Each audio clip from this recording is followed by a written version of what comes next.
On m'a clairement demandé de choisir entre mon ambition et ma vie personnelle. Lucas Bois et notamment le père Lucas savent que c'était un homme bourru et du coup une femme dans le bâtiment, c'est pas possible pour lui. À l'époque, on organisait le Welcome Night, le Bal Night qui faisait 3000 étudiants, enfin c'était des grosses soirées. J'admire beaucoup et elle le sait, donc je fais un petit coup. Bonjour à tous, j'espère que vous allez bien. Bienvenue dans ce nouvel épisode des Artisans de la Réussite. Aujourd'hui, vous allez me retrouver en compagnie de Florine Louvre, une entrepreneuse havraise. Ça faisait plusieurs mois qu'on était en contact et j'ai enfin pu la recevoir sur cette saison, donc j'en suis ravi. Restez bien jusqu'à la fin de l'épisode, que ce soit en vidéo ou en audio. N'oubliez pas non plus de vous abonner à cette chaîne YouTube, à l'ensemble des réseaux sociaux, les Artisans de la Réussite, et de noter le podcast sur votre plateforme de streaming audio préférée. Vous pouvez mettre 5 étoiles, ça me fera plaisir et ça m'aidera pour le référencement. Sur ce, je vous souhaite un très bon épisode et moi, je vous dis à très bientôt. Bonjour Florine. Bonjour. Merci d'être là avec moi sur cet épisode du podcast. Alors Florine, si tu es là, si je me rappelle bien, c'est pas vraiment qu'on avait échangé, qu'on m'avait dit qu'on ferait un épisode, mais tu avais fait une publication sur LinkedIn que j'avais commenté. J'avais dû te dire pourquoi pas en parler dans les Artisans de la Réussite. Tu devais parler de ton parcours d'entrepreneuse, parce que tu es entrepreneuse sur Le Havre. Ouais. Voilà. Et après on a échangé, tu es venu me revoir par message et puis ça t'a intéressé. Donc te voilà aujourd'hui. Tu m'as contacté à la saison 2, mais te voilà pour la saison 3 ici avec nous. Donc comme je le disais, tu es entrepreneuse. Est-ce que c'est la seule chose que je sais de toi? Est-ce que tu te définis par d'autres mots? Tu es peut-être, je sais pas si t'es maman, si t'es... Oui, je suis maman. Ok, c'est un rôle très important aussi. Oui, depuis un moment, elle va avoir 8 ans. Et du coup, je ne suis pas qu'entrepreneuse, évidemment. Je suis aussi du coup maman, je suis aussi dans la vie en général quelqu'un qui fait plein de choses. J'ai beaucoup d'animaux chez moi, j'ai beaucoup de loisirs. Du coup, je dors de temps en temps. Non. Donc tu es entrepreneuse depuis combien de temps? Ça fait 1 an et demi que j'ai repris la société. Et donc avant, tu étais salariée ou... Oui, okay. Ouais, à la base, je viens du salariat totalement. Et j'ai toujours eu une petite âme un peu d'entrepreneuse et puis toujours eu l'ambition d'avoir un peu mon truc à moi. Bon, trouver une idée maintenant, c'est un peu plus compliqué. Et du coup, la reprise d'entreprise, en fait, est arrivée de façon plus logique, puisque ne pas avoir d'idée, mais reprendre une entreprise qui existe déjà, forcément, c'est logique, c'est plus simple. C'est quelque chose qui... C'est toi, tu étais en démarche de chercher une entreprise à reprendre ou c'était un peu une opportunité. Alors, ouais, on peut dire que ça m'est un peu tombé dessus. Je pense que ce serait arrivé au bout d'un moment donné, mais j'ai eu la chance en fait d'avoir l'opportunité.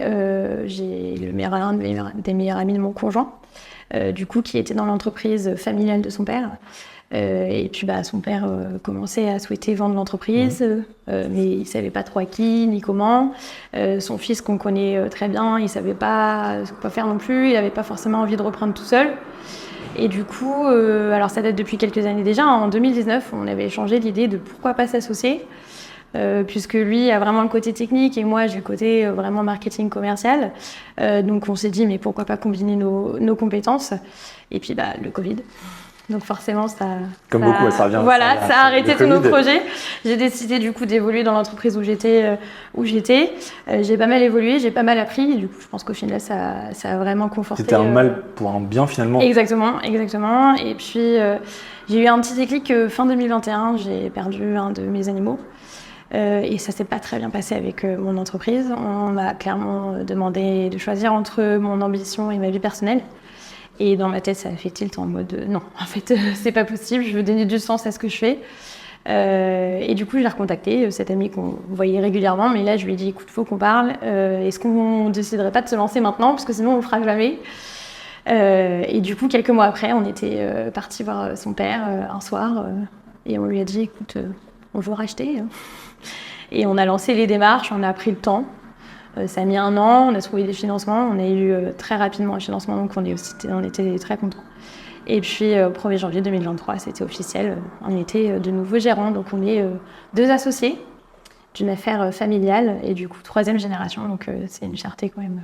Ouais, de faire perdurer une société comme ça familiale. C'est ça, donc voilà. En plus de mon ambition personnelle, il y a aussi le projet de reprise d'une affaire familiale qui me tient beaucoup à cœur et c'est une famille que je connais depuis de nombreuses années. Donc, Et t'en parlais justement avec ton expérience dans le salariat, avec la vie perso et la vie pro. Ouais.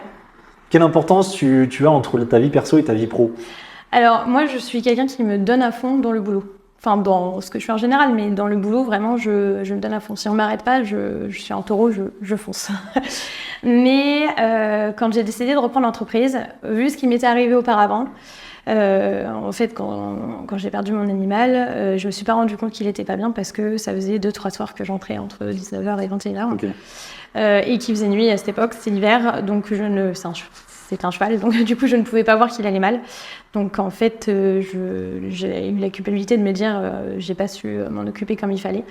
Et je me suis dit plus jamais, puisque là c'est un animal, mais peut-être que ma fille aussi pouvait le ressentir. Enfin voilà. Donc je voulais pas ça. De base, je suis pas du tout comme ça, mais voilà, je voulais pas ça. Donc j'ai décidé de reprendre l'entreprise et je me suis dit je ne m'oublierai pas cette fois-ci. Et j'ai été très bien entourée pendant la session et on m'a dit une phrase, on m'a dit l'entrepreneuriat c'est pas un sprint, c'est un marathon. Et du coup c'est pas trop dans la culture française de se dire qu'on fait 8h-17h en étant entrepreneur, et c'est même très compliqué parfois de faire ça.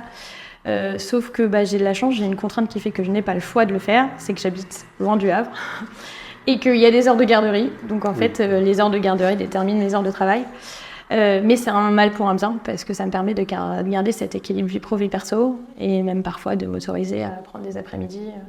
Et est-ce que tu penses, justement, si tu n'étais pas mère de famille, que tu arriverais à te... Non. C'est le fait d'être vraiment maman. Ouais. En fait, ça apporte énormément de compétences cachées qu'on ne soupçonne pas, mais le fait de devenir maman, ça m'a déjà, j'ai eu énormément de polyvalence.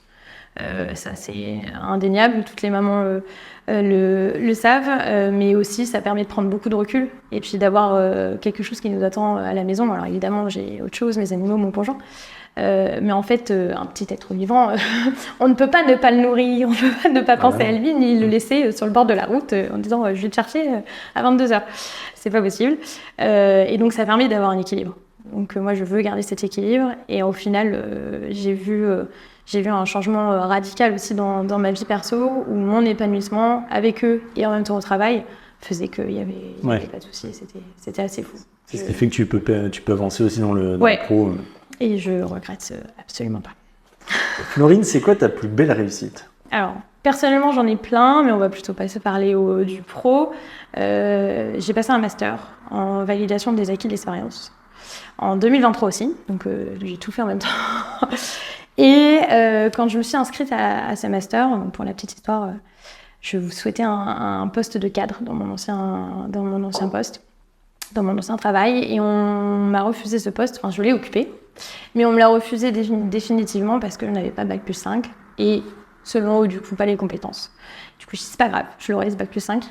Et on m'avait dit tu l'auras jamais, ton expérience ne vaut pas 2 ans d'études de master. Parce que j'avais arrêté mes études en licence pour devenir maman. Enfin, j'ai commencé le master, mais je suis devenue maman à la place. Okay. Un autre diplôme. Et je l'ai eu. J'ai passé un oral et j'ai eu le master 1. C'est une belle vengeance. Ouais.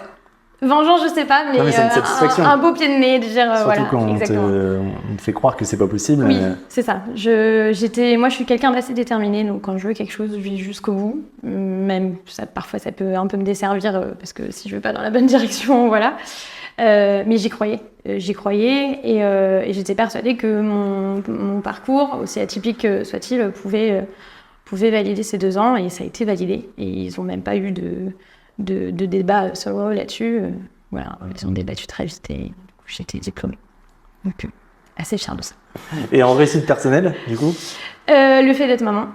Et j'ai été maman très jeune, donc à 20 ans. Et on m'a beaucoup dit que soit j'aurais du coup une vie pro compliquée vu que j'aurais une vie de famille, ou alors...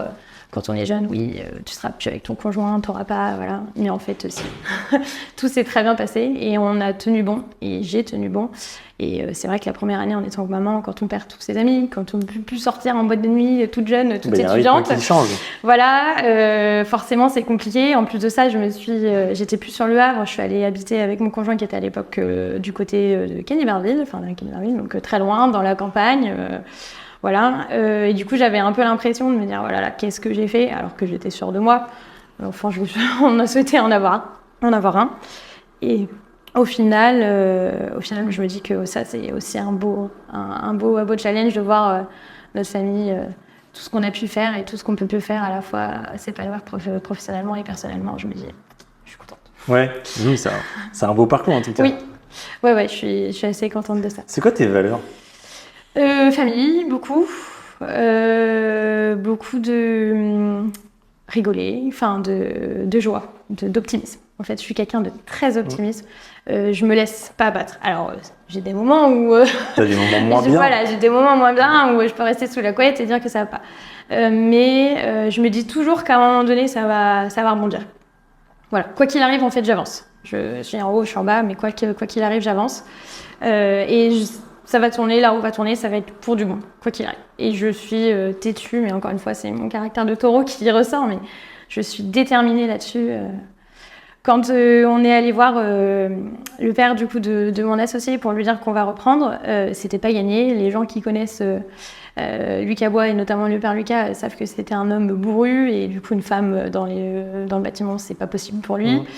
Et en fait, je dirais pas que je lui ai pas laissé le choix parce qu'évidemment qu'il a eu le choix et il a choisi de nous céder l'entreprise, mais je lui ai montré qu'il allait faire le bon choix. Et j'étais déterminée. J'ai quitté mon CDI en juillet 2022 alors qu'on n'avait fait aucune démarche, on n'avait pas de financement et on n'avait rien lancé. Mais j'étais sûre de moi. J'étais sûre de moi. Ah oui, j'étais sûre de moi. Et du coup, ça m'a permis d'être encore plus dans l'entreprise. Donc au final, ça fait à peu près 2 ans que je suis dans l'entreprise avant même d'avoir repris. Et vraiment de pouvoir faire un dossier béton pour le financement. Et la preuve, on a donné ça à notre banque historique et elle a accordé le financement. Donc on est pas mal content là-dessus. Ouais, je suis un peu têtue, c'est vrai. C'est quoi ton plus beau souvenir dans l'entrepreneuriat, même si je ne pars pas entrepreneuriat, mais est-ce que tu as un plus beau souvenir? Mon plus beau souvenir, c'est dur à choisir. Au meilleur moment Ouais. Je dirais que là, c'est tout récent. On a fait une sorte de team building, c'est le mot à la mode, récemment avec l'équipe. Et ça va être dans un de mes meilleurs souvenirs parce que je me suis vraiment rendu compte que ce que j'ai fédéré comme équipe, ce que j'ai créé comme équipe, ça fonctionne.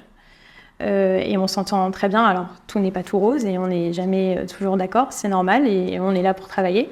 Mais en fait, on a une synergie ensemble qui est assez folle et assez dingue. Et quand on était, pour la petite histoire, on est allé au parc Astérix, c'était assez cool. Mais en fait, les gens ne pensaient absolument pas qu'on était collègues. En fait. Ils pensaient une bande d'amis. Exactement. Et je trouve que c'est important. C'est important d'y mettre de l'authenticité et qui on est, parce qu'on a tendance... Enfin, moi, je l'ai vécu comme ça dans mon expérience de salariat, où on a tendance à un peu brider les gens et un peu brider ce qu'ils sont, parce qu'il faut être efficace et productif. Sauf que je crois qu'aujourd'hui, ce qu'ils n'ont pas compris, c'est que pour être efficace et productif, il faut être soi. Et si on est soi-même, c'est une puissance qui est phénoménale. Si on est authentique, transparent, en fait, son équipe va l'être de même. Et du coup, j'espère en tout cas donner cette petite flamme à mon équipe. Alors évidemment, ils n'ont pas les mêmes responsabilités, ils n'ont pas d'argent dans l'entreprise.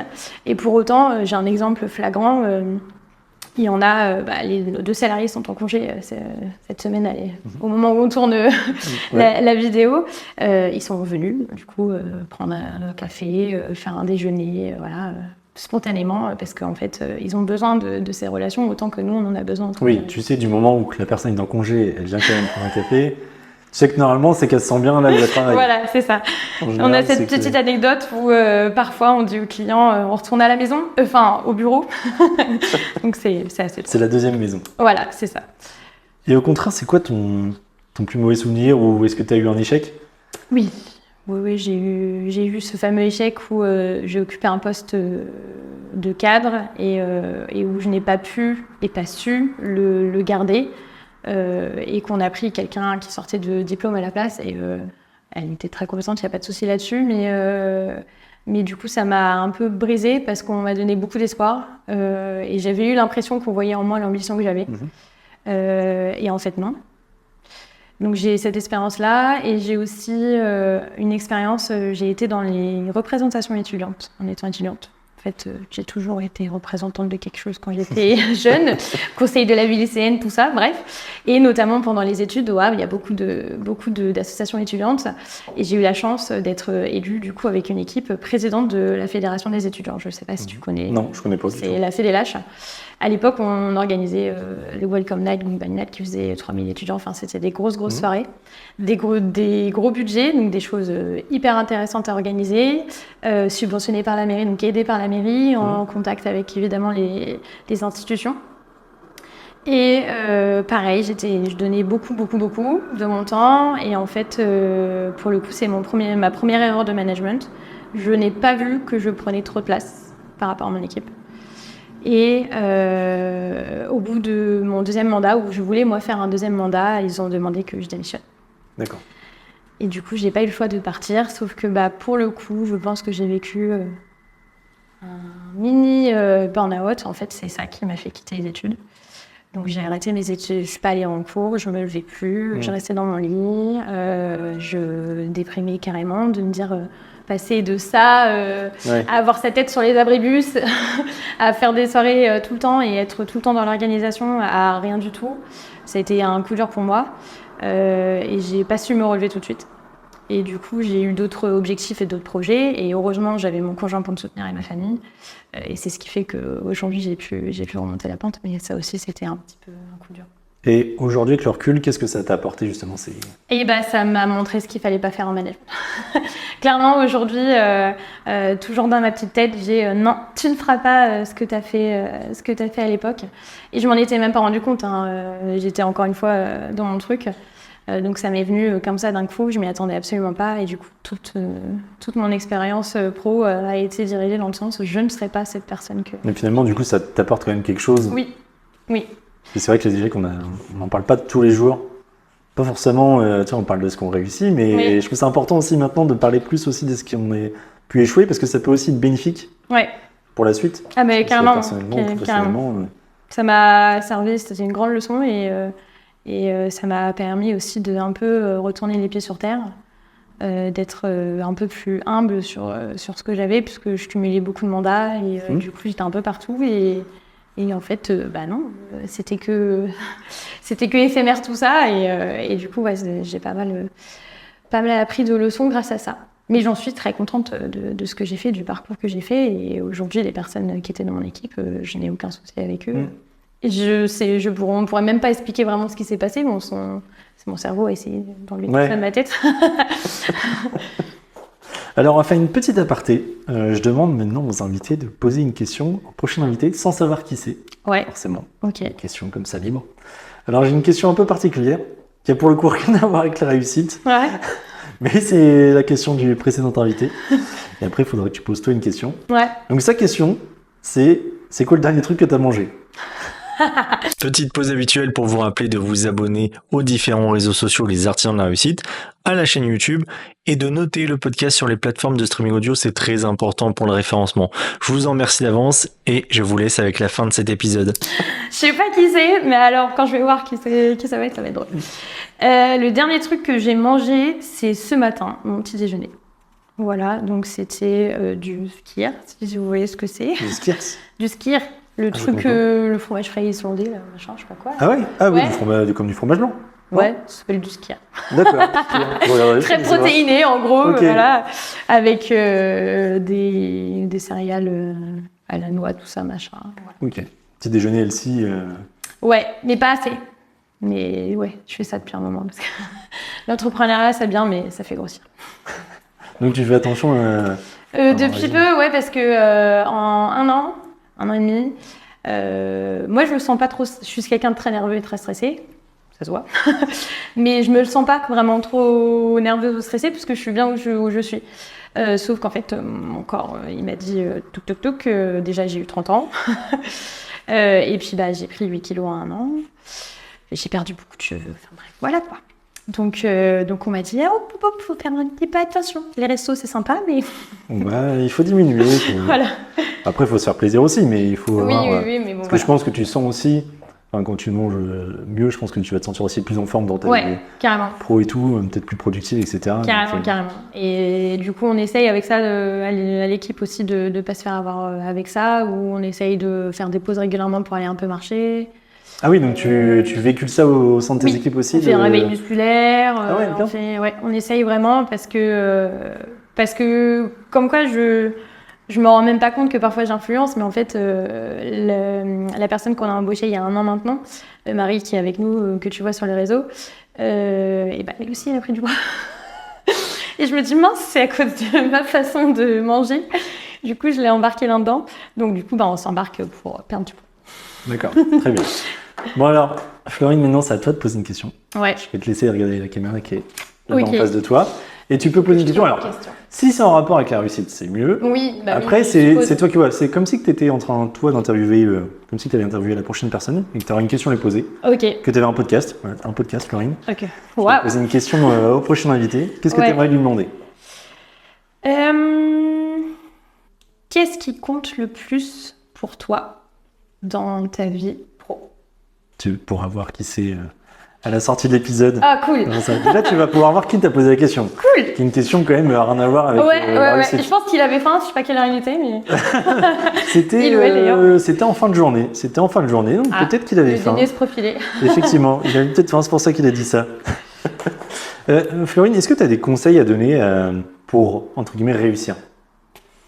Alors très honnêtement, je me sens pas trop légitime à donner de conseils parce que tu le dis toi-même très très bien, la réussite en fait ça n'a pas de ligne droite, c'est chacun comment il la conçoit. Mais le seul conseil que je donnerais c'est de suivre son instinct, de croire en son instinct. J'ai un instinct très fort et il m'a jamais trompé. Il m'a trompé quelques fois, mais quand je suis déterminée, généralement j'arrive à ce que je veux. Peu importe le temps que ça prend, peu importe le chemin que je prends pour y arriver, mais j'y arrive. Donc voilà. Donc écouter la petite voix dans sa tête. Ouais. Et puis, ouais. Est-ce que tu as des inspirations, des gens qui t'inspirent? Ouais, il y en a une qui a réussi ici, oui. qui m'inspire. Je l'ai rencontrée ça devait être le 1er ou le 2e mois, tout début 2023, où je venais d'être entrepreneuse. Et c'est Elise. D'accord. Et en fait, son parcours, il m'a fait beaucoup rire parce qu'elle est dans un milieu très masculin, donc je suis dans un milieu très masculin. Elle est associée, donc c'est son frère pour le coup. Moi, c'est un de mes amis très proches. Elle n'a pas été prise au sérieux tout de suite, et moi à l'époque, on me prenait jamais au sérieux. Maintenant un peu plus, mais j'ai encore vraiment des difficultés à œuvrer dans le monde du bâtiment et dire que non, en fait, la patronne, c'est moi, elle est devant vous. Et elle m'inspire dans tout ce qu'elle fait et dans son parcours. Tu te reconnais, tu t'es un peu reconnue dans... Ouais, et je l'admire beaucoup. Et elle le sait, donc je lui fais un petit coup. Mais je l'admire beaucoup et je pense que, je veux pas la harceler, mais je serais capable des fois de lui envoyer un message pour lui demander des conseils, mais on échange de temps en temps. J'ai pas eu l'occasion de la revoir depuis le temps, alors qu'on pourrait, mais j'ai pas eu l'occasion. Mais elle m'a aidée sur pas mal de sujets, et elle m'a guidée sur pas mal de sujets, et elle m'a donné des conseils précieux, des conseils sur les réseaux d'affaires aussi, où je me posais beaucoup de questions sur quoi faire, avec qui, comment faire. Et elle m'a pas mal guidée sur la vie pro, vie perso aussi. Donc en fait, elle a vraiment conforté ce que je voyais comme dans l'entrepreneuriat, ce que c'est. Et je me suis dit, c'est une réussite de dingue, donc je suis son chemin. C'est important, tu penses, d'avoir quelqu'un comme ça qui nous inspire et qui peut nous aiguiller, nous donner des conseils. Est-ce que pour toi, justement, on peut entre guillemets, réussir sans avoir quelqu'un qui... Oui, je pense, mais ça n'a pas la même saveur, ou en tout cas, ça ne va pas être aussi rapide qu'on le veut si on est tout seul. En l'entrepreneuriat, on a beau être des milliers sur le Havre, au final, quand il y a un truc dans son entreprise, on est tout seul.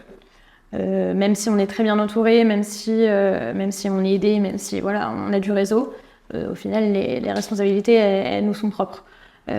Du coup, c'est tout à fait possible de pas avoir quelqu'un sur qui s'appuyer. Mais c'est pas grave, puisque cette personne, soit elle arrivera, soit ça deviendra toi. Donc c'est hyper important. Et en même temps, l'entourage est fait aussi que ça peut marcher plus vite ou plus fort, puisque moi j'aime bien la petite phrase que tout le monde dit seul on va plus vite, ensemble on va plus loin. Cette phrase-là, je l'ai toujours eue dans ma vie, mais j'en suis complètement convaincue. Je suis convaincue. J'adore faire des choses toute seule et je sais que des fois j'irai plus vite, mais parfois je me force et je dis non, en fait ça c'est un truc collectif et ça n'a rien à voir, on va vraiment plus loin ensemble. Est-ce que pour toi réussite rime avec bonheur? Non, enfin non, ça rime pas parce que pour moi, encore une fois, la réussite ou le bonheur, c'est pas une finalité en soi, puisque j'estime que le bonheur déjà c'est tout le chemin en fait, qui parcourt. Parce que au bout de ta vie, quand tu es sur ton lit de mort, tu te dis pas « Ah, c'est bon, j'ai le bonheur ». Non. C'est au long de toute ta vie où tu auras vécu des moments de bonheur, des moments un peu plus compliqués. Et du coup, c'est à toi d'en faire après un moment de bonheur et un beau souvenir pour ta vie, quoi. Florine, est-ce que tu aurais quelque chose à rajouter? Non, à part que je suis une pipelette, mais ça... C'est vrai? Bon, ça va. Ça va, honnêtement. Mais là, c'est la minute où tu peux dire ce que tu veux. C'était une revendication. Revendication? Oula, quelque chose non, que je tu es rigole. pas contente ou un message que tu veux faire passer? Non, bah déjà, je te remercie beaucoup de De rien. m'avoir contactée. Et je trouve ça génial ce que tu fais d'interviewer les personnes, en plus, qui viennent de tout horizon. Donc, c'est hyper intéressant. Moi, ça m'a permis d'en découvrir certains, d'en redécouvrir d'autres. J'espère que j'ai l'impression que ton podcast il va devenir le podcast incontournable des gens, des entrepreneurs du Havre. C'est gentil, merci. C'est tout ce que je me souhaite aussi. Mais je trouve ça vraiment top. Et ouais, peut-être la petite minute que je garde, ce serait sur mon côté un peu féminisme. De se dire que voilà, c'est pas parce qu'on nous dit qu'on peut pas le faire ou qu'on n'y arrivera pas qu'il faut écouter. Je pensais pas que j'allais m'y connaître dans le bois. Je pensais pas que j'allais être légitime à parler de bois. Et au bout de presque 2 ans maintenant, il y en a certains qui me disent « Ah, mais tu t'y connais vachement !» Ah bon? Ah bon? Bah oui, ok. En fait, tout s'apprend et l'expérience et le temps fait qu'on acquiert beaucoup de compétences. Donc, il faut toujours essayer de croire en soi et puis foncer aussi. C'est pas mal foncer. Croire en soi, c'est important. Ouais. Ça. Ouais. Où est-ce que les gens peuvent te retrouver sur les réseaux s'ils veulent suivre ton aventure dans l'entrepreneuriat? Alors, moi, je suis quelqu'un qui raconte ma vie. Non, sur LinkedIn, je suis un peu, justement, c'est en langue de bois, si je peux me permettre le jeu de mots. Donc, tout ce qui t'arrive, tu partages un petit peu ton quotidien. Je suis assez transparente. Parce que j'estime que c'est important de montrer que en fait l'entrepreneuriat c'est pas le truc beau, le patron avec sa BM qui fait rien de ses journées. En fait c'est pas du tout ça et ça fait longtemps et ça n'a jamais été vraiment ça et ça fait longtemps que c'est plus ça. Peut-être pour les grosses entreprises, mais en tout cas pour les TPE et PME qui sont la majorité des entreprises en France, c'est pas ça le quotidien. Le quotidien c'est d'essayer de donner du sens à ce qu'on fait, de sortir la tête de l'eau. Et puis de faire grandir une entreprise qui nous tient à cœur, quoi. Voilà. Donc sur LinkedIn. Sur LinkedIn. Principalement. Bon, voilà. Très bien, moi je vous mettrai tout ça en description comme d'habitude. Florine, je te remercie encore d'être venue sur le podcast, ça m'a fait très plaisir. Et moi je vous dis à très bientôt pour un nouvel épisode des Artisans de la Réussite. Et n'oubliez pas, nous avons chacun notre propre vision de celle-ci.